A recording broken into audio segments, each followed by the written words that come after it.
Let's take a look at some stories that are coming in from South Korea.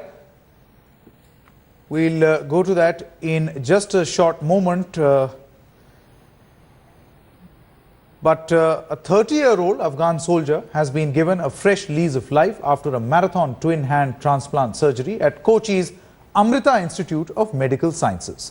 The soldier had lost his hands during a demining operation in Kandahar 3 years ago. The donor was a 54-year-old brain-dead accident victim from Kerala. 15 hours, 20 surgeons and 8 anesthetists later, in fact, participated in this operation.